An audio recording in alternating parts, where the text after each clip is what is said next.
Hai, selamat siang. Saya Ira dari Ohana Medical Group. Hari ini saya mengundang Dr. Michelle Lim dari Nobel Obstetric and Gynaecology and Minimally Invasive Surgery Center di Singapura. Beliau berpraktek di Mount Elizabeth Novena, rumah sakit di Singapura. Dr. Michelle adalah seorang yang sangat ahli untuk menangani operasi MIS atau laparoskopi untuk masalah-masalah kandungan.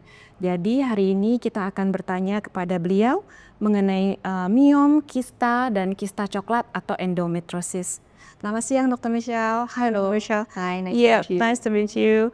Dr. Michelle, today I want to ask you more about cysts, fibroid, and also endometriosis, and how do the treatment for those illnesses. So the first question, so what's the difference between the fibroid cysts and endometriosis, or what we call blood cysts or chocolate cysts? Okay, I mean, this is a good question, and a lot of patients do come to my clinic asking me these. It's quite easy to get confused because they're very commonly seen gynecological conditions and very notorious, in fact. So firstly, uterine fibroids are actually growth that come from the muscle of the uterus. So basically, the muscle of the uterus is this over here, also known as the myometrium. So generally speaking, fibroids are extremely common, non-cancerous growths from the muscle of the uterus. On the other hand, cysts are described as fluid outpouchings, and often in gynecological sense, they are referring to ovarian cysts. So usually they're outpouchings of fluid that are lined by a thin membrane that develop within the ovaries. This can contain different types of contents. It could be fluid. So in the fluid, it could be clear fluid like water. It could be blood, for example, in certain blood cysts, including endometriotic cysts, which is a very specific type of gynecological condition. And even on occasion, cysts can have solid features inside, which sometimes may not be a very good thing. So which one can turn into cancerous lumps? Yeah. I mean, that's another very important question that people always want to know. When patients come and see us, the most important thing they want to know is, will it cancerous, you know? I mean, then they will heave a sigh of relief when they hear my response. So I get that. So firstly, uterine fibroids are almost invariably non-cancerous. 99.999% of the time, uterine fibroids are not cancerous. That's a good thing. Okay, regardless of size, that is what we know about them. On the other hand, ovarian cysts may vary. I like to describe them as normal or functional ovarian cysts versus not normal or pathological ovarian cysts. So normal ovarian cysts are the type of cysts that come and go with our menstrual cycle. Sometimes when we ovulate, we can develop water or even some types of blood cysts. And these cysts usually go away after 3 or 4 menstrual cycles. So very often they are not large. They have a typical appearance on an ultrasound scan. And a lot of times our patients don't really have symptoms from them. So usually we'll tell our patients to return in a couple of months' time to reassess those. On the other hand, we also have pathological or not normal ovarian cysts. When I say not normal, sometimes my patients get frightened because they think not normal is cancerous, but that's not true. Not normal cysts can also be divided into non-cancerous, not normal cysts versus cancerous, pathological cysts. So within the non-cancerous ones, you have various types. Another common cyst that people always hear about are teratomas or dermoid cysts. This is something that younger ladies can come with, sometimes with acute abdominal pain. And to some of us, we might find it very strange because the cysts contain things like oil, hair, tissues, hair, teeth, even bone, right? So for most of us, it sounds like a horror story. But actually, it's one of the commonest ovarian cysts in younger ladies that is not cancerous. There are several other non-cancerous ovarian cysts as well with different reasons that we get them. On the other hand, of course, some ovarian cysts can eventually turn cancerous. So these types of cysts typically will have a certain appearance on scans. So as gynecologists, we will recommend our patients either to come for more detailed checks or for regular follow-ups to make sure and prevent that these cysts do not turn cancerous. So do you do biopsy on the cysts if you think it's a mixed cyst? So depending on the nature of the cyst and what it appears like on our physical checks and maybe imaging, we will offer biopsy for cysts, and usually we do biopsies for ovarian cysts by surgery, right? So if, for example, when a patient comes to us, maybe with different presentations, they could have pain, they could have incidentally detected an ovarian cyst on a scan, they could have come with a pelvic mass that's rapidly growing. We will do imaging usually to assess the nature of the cyst. Usually non-cancerous cysts look very simple, we call it. So they are smooth wall, there are no solid areas, there is no increased blood vessels on the scan. They are typical features that will make us feel like, okay, this is reassuring. There is also a classical scoring system that we use on ultrasound that helps us more objectively determine whether the cysts are more likely to be cancerous. So this will include things like solid nodules in the cyst, a lot of blood vessels, cysts that are multiloculated. That means we have different separate compartments in them. And sometimes we can also do certain blood tests, so things like ovarian cancer markers. One of the notoriously known ones is CA125. Yeah, so these blood tests can also give us an idea, when interpreted appropriately, whether or not we feel this is low risk, intermediate, or high risk. So usually if it's intermediate or high risk, we might offer surgery to remove the cyst for the purpose of biopsy to see whether or not it's non-cancerous or cancerous. So when you do biopsy, it's actually to remove the whole cyst. It's not, just take part of it and do pathology. Yeah, It's for not. sure, I think in modern science, there is no reason for us to only remove a portion of the cyst, because why would we leave the large majority of the cyst behind? Firstly, removing only a portion, even if the cyst is not cancerous, there's a possibility that the cyst can recur, right? So that means the cyst can come back. Secondly, if it's cancerous, of course, all the more it's better that we remove the cyst in its entirety. And thirdly, because we can, so we should remove the cyst in its entirety. It doesn't take us that much more effort or skill set. So I would say gold standard treatment when we do biopsies for ovarian cysts is to remove as cleanly as possible the entire ovarian cyst. Of course, there's always a balance, especially for my younger patients, that I'm very cognizant about in terms of overdoing things or doing it in a way that damages our ovarian reserve. Because there's, when you remove a cyst from the ovary, it's a reproductive organ, it contains a lot of eggs. So for some of us that maybe we have not completed our family or thinking of fertility in the future, I am very, very careful as we do the surgery. So there's a balance. We remove it cleanly, completely, without damaging the surrounding ovarian function and cortex too much. And there are many techniques we can do to achieve this, usually by meticulous handling of the ovary.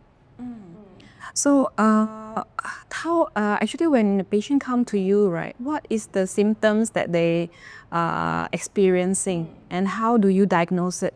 Whether you need to do some tests or how do you do that? So I think fibroids and ovarian cysts may present quite differently because inherently they're from different parts of our reproductive system. So firstly, for uterine fibroids, actually uterine fibroids that are small may not have any symptoms at all. So you'll be surprised. I have many patients come to me with incidentally detected uterine fibroids. Maybe when they see a gynecologist for a separate reason, maybe when they go for health screening, maybe when they see a urologist and incidentally did an ultrasound and they saw some small uterine fibroids. So that is one particular reason that patients come to see me. Otherwise, given that fibroids can grow to a certain size, and they can grow from different portions of the uterus, usually larger fibroids and those that press on the menses lining, also known as the endometrium, can cause more symptoms. When they are large and press on the menses lining, they will cause us to have very, very Severe or heavy menses? Yes, very heavy menses. Generally speaking, fibroids don't cause as much menstrual cramps as we would think. Mainly that will be of abnormal uterine bleeding or torrential menstrual flow. The other symptom that patients can come with is because fibroids can go to a very large size. You'll be shocked that the largest fibroid I've removed is 30 centimeters. Gosh, that's even bigger than the uterus. for sure, and bigger than a pregnancy sometimes. So this patient came into my clinic. She looked pregnant, but she also looked malnourished, and that was because her mass had grown so big she was unable to eat very well. She lost a lot of weight, but there was a huge mass. Because of the pressure? Yes, exactly. Because the fibroid was so big, it made her feel full very easily. So she had gastric outlet or stomach outlet obstruction. So because of that, she couldn't eat well. And also, of course, when it presses on her intestines, I'm sure she always got a lot of indigestion as well. So some patients can come in complaining of a pelvic mass. So they literally feel a ball in their tummy, and usually this ball can move around a little bit. But usually fibroids are quite mobile, we say. Also, if the fibroids are large enough, you must imagine that if we have maybe a pomelo or grapefruit inside our tummy, what will it do to our surrounding organs? You know, our tummy has many other organs lying side by side. So if the fibroids are on the front of the uterus, they will press on our bladder. And that causes a lot of patients to suffer symptoms like urinary frequency. They might think they have a UTI, and on rare occasions, they might not be able to pass urine effectively. And so they might go see a urologist first before coming to see me. Conversely, if the fibroid is growing on the back of the uterus, imagine it's pressing way back on our backbone, on our tailbone. A lot of patients get referred to me from orthopedic doctors actually because they see an orthopedic surgeon for back pain, tailbone pain. In fact, next week I'm performing surgery for a woman who had exactly the same symptom. They did an MRI of her spine and they found a very large posterior fibroid pressing exactly on her tailbone. And if it presses on our intestines behind, we can sometimes have bowel symptoms like constipation or the frequent sensation of needing to poo. So these are some of the pressure symptoms. I would say lastly, sometimes when fibroids are also large enough, they can actually also distort the uterine cavity, and some patients actually come to see me because they can't get pregnant because the fibroids are so large that they inhibit or prevent implantation. On the other hand, ovarian cysts present quite differently, and usually ovarian cysts present when they are of a certain size. So smaller ovarian cysts might go unnoticed. A larger ovarian cysts are sometimes prone towards what we call cyst accidents. So imagine, I always tell my patients, a balloon, if you blow it larger and larger, what happens to the wall of the balloon is that it can burst, and this is called a cyst rupture. Obviously, when it bursts, this is not a good thing. Our patients will have acute abdominal pain, so they often come in on an emergency basis, maybe to the A&E with severe abdominal pain. They might be vomiting. The cyst contents, because they can contain fluid, oil, blood, can sometimes also get infected. So we can also have patients with infected ovarian cysts. They come and see us with fever, exactly, vomiting and pain. And lastly, sometimes when the cysts are within the ovary is joined to the uterus by a very thin pedicle that contains the ovarian blood vessel. Imagine you have something heavy, it causes the ovary to twist. And then, because it's so heavy, it cannot twist back. This is also called ovarian torsion. So that is when sometimes the blood vessel to the ovary is irreversibly cut off. And this is also an emergency because we may eventually lose the function of our ovary. So these are some symptoms that patients with ovarian cysts can present with. I haven't really talked about endometriosis, but endometriosis essentially is a condition where it derives its name from the term endometrium, which is also known as our menses lining. So what happens actually is our menses lining and our menstrual blood flows backwards or goes retrograde most times with our menstrual cycles, more often than we think. But due to some genetic factors, some altered immunity factors, some of us are more prone towards these cells actually implanting, as you can see exactly on this model, on the fallopian tubes in the ovaries. And every month, cycle on cycle, month on month, year on year, these inflamed cells bleed during our menses. So not only do we bleed below, we also bleed in the tubes, we bleed in our pelvis, we bleed into the ovary, and obviously this causes our patients a lot of menstrual pain. Along with that, when they actually bleed into the ovary, can cause the ovary to develop endometriotic cysts, which we were talking about, the chocolate blood cysts, right? Yes. So why is it chocolate or blood cysts? Because actually it's old menstrual blood that has been accumulating in the ovary over time. So patients with endometriosis I like to separate from our discussion from ovarian cysts because they don't just have symptoms of ovarian cyst exudates. They suffer, and they suffer very badly from the main symptom of pain. Could be menstrual pain that comes every month. Sometimes if the endometriosis develops into the bladder, we can have painful passage of urine. And sometimes when it grows into the intestines, we can have painful passage of stools. And sometimes when the pain becomes so bad, it stops becoming cyclical. They end up having daily and chronic pain, becomes a chronic pain syndrome. And also endometriosis, because of the chronic inflammation, scarring, production of toxins, causes patients to be at risk of infertility. Yeah, so it causes the tubes to be blocked. The toxins causes the eggs function, the quality, the quantity to reduce, and it's also very hostile to the sperm. So actually Very dangerous, endometriosis. endometriosis is a triple threat sometimes to fertility, I would say.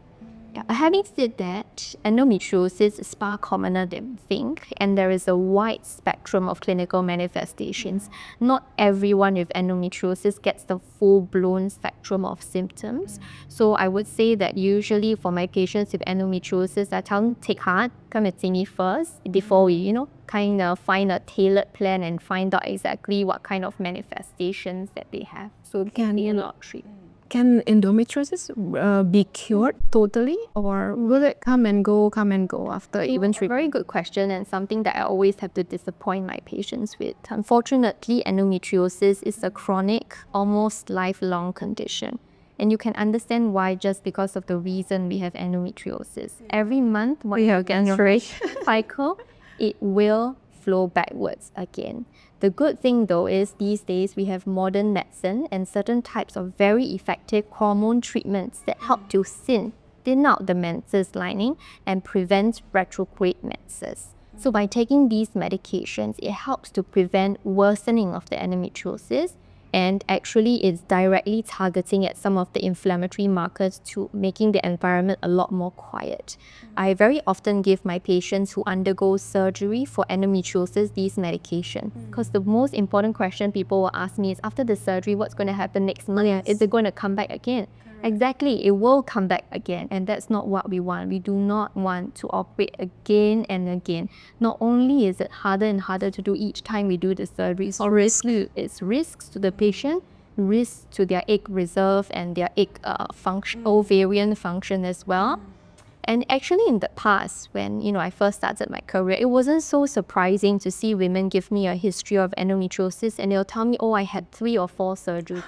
1982, 1990, they will have had many surgeries before, and I'm not surprised because at that point in time, either the medicines were not yet as well established, or it was not as widely used then. But these days, thankfully, even though endometriosis, I would say, unfortunately, is not a condition that once you operate on, you can get rid of totally. It's something that we can manage, we can accept with enough education and understanding of the condition.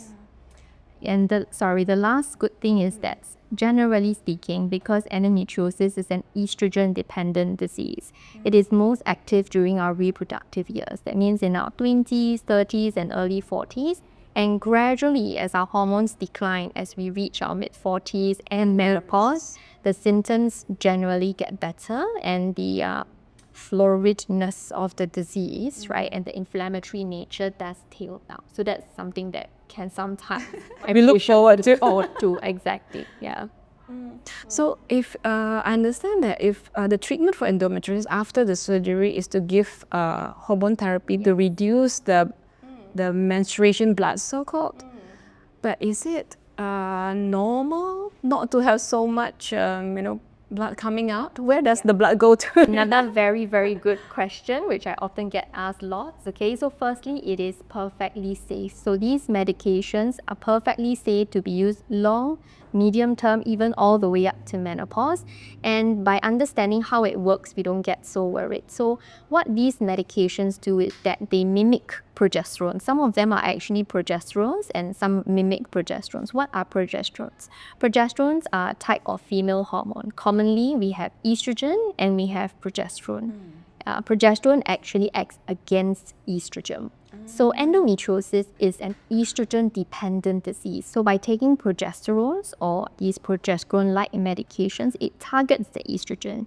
It causes the menses lining to thin out. When it's thinned out, you don't bleed. When you don't bleed down, you don't bleed back. And that is how it helps to prevent recurrence or worsening of the endometriosis.